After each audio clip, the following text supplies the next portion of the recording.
বাহন এৰি ৰাজপথত প্ৰতিবাদত নামিল হাউলি পৌৰসভাৰ পঞ্জীয়নভুক্ত ই-ৰিক্সা চালক। দিনে দিনে বাঢ়ি গৈছে ই-ৰিক্সা। বৰ্তমান সময়ত এই তিনিচকীয়া বাহনবোৰ হৈ পৰিছে একোটা পৰিয়ালৰ চালিকা শক্তি। যিমানে বাঢ়িছে ই-ৰিক্সা সিমানেই সমস্যা বাঢ়িছে তেওঁলোকৰ।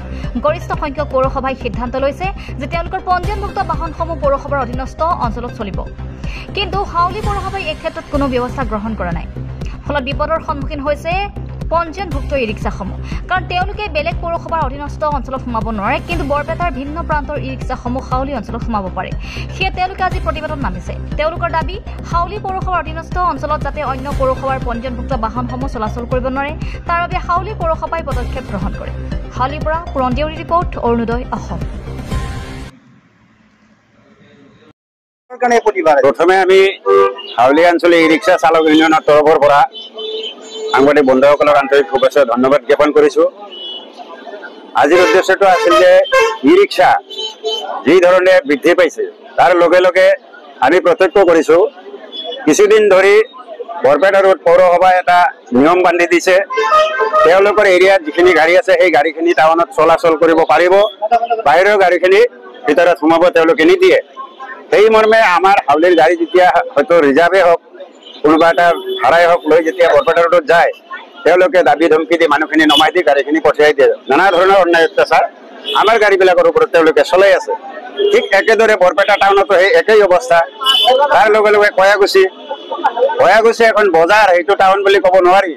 তাতেও আমাৰ হাউলিৰ গাড়ী যদি যায় তেওঁলোকে পাৰ্কিং কৰিব নিদিয়ে, দাবী ধমকি দি খেদি দিয়ে। যে আমাৰ হাউলিত যদিও 10টা ৱাৰ্ড, 4টা ৱাৰ্ড আছিল, তাতে 10টা যদিও কৰিছে, সীমাটো বৃদ্ধি হোৱা নাই। যাৰ কাৰণে আজি হয়তো হাউলি টাউন সৰু এখন টাউন, আমাৰ সন্থাত যিখিনি গাড়ী জড়িত আছে মেক্সিমাম 500। এই 500 গাড়ী যদি হাউলিত চলে, হাউলিত কোনো যান-জঁট নহয়।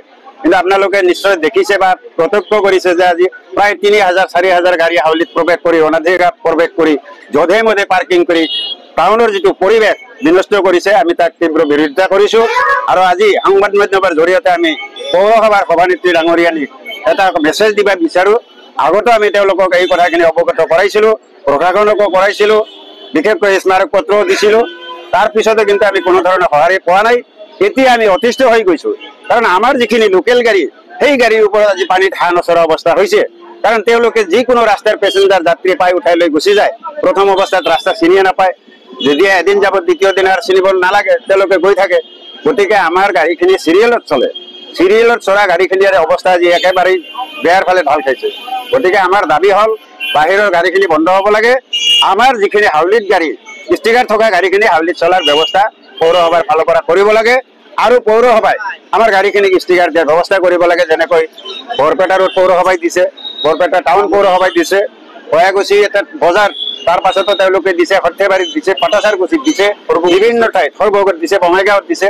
পৌৰসভাই যিটো ষ্টিকাৰ দিছে, সেই ষ্টিকাৰ থকা গাড়ীখিনি হাউলিত চলাচল কৰিব পাৰিব। আৰু বাহিৰৰ গাড়ীবিলাক যিকোনো প্ৰকাৰে তেওঁলোকে বন্ধ কৰাৰ চেষ্টা হাতত ল'ব লাগিব।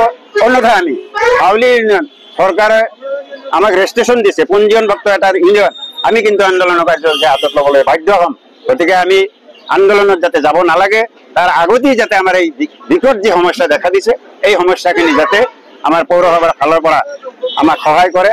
যান-জঁট যাতে একেবাৰে নাইকিয়া হৈ যায়, পথচাৰী হওক, আজি স্কুলৰ ছাত্ৰ-ছাত্ৰী হওক, তেওঁলোকে যাতে অসুবিধাবিলাকৰ পৰা পৰিত্ৰাণ পায়। নানান ধৰণৰ এক্সিডেণ্ট আপোনালোকে দেখিছে। আজি পিলপিলিত যোৱা মাহত মই এটা ৰিপৰ্টত পালোঁ প্ৰায় 100ৰ ওপৰত এক্সিডেণ্ট, তাৰে ভিতৰত প্ৰায় 90টা গাড়ী পিলপিলি এক্সিডেণ্ট, মানুহ মৃত্যুবৰণ কৰিছে। গতিকে আমাৰ কথা হ'ল বাহিৰৰ গাড়ীখিনি টোটেলি ইয়াতে বন্ধ হ'ব লাগে। প্ৰৱেশ কৰাটো নিষিদ্ধ ঘোষণা পৌৰসভাৰ ফালৰ পৰা কৰিব লাগিব। অন্যথা আমি ব্যৱস্থা লোৱাৰ কাৰণে বাধ্য হ'ম। তেতিয়া যদি কোনো ধৰণৰ অপ্ৰীতিকৰ ঘটনা ঘটে, তাৰ কাৰণে সম্পূৰ্ণ পৌৰসভাটো দায়ী হ'ব। গতিকে আমাৰ ক'ব লগা বিশেষ একো নাই, এইখিনিয়ে কৈ আপুনি স্বাস্থ্য সেৱাৰ সৈতে জড়িত হ'ব বিচাৰে নেকি?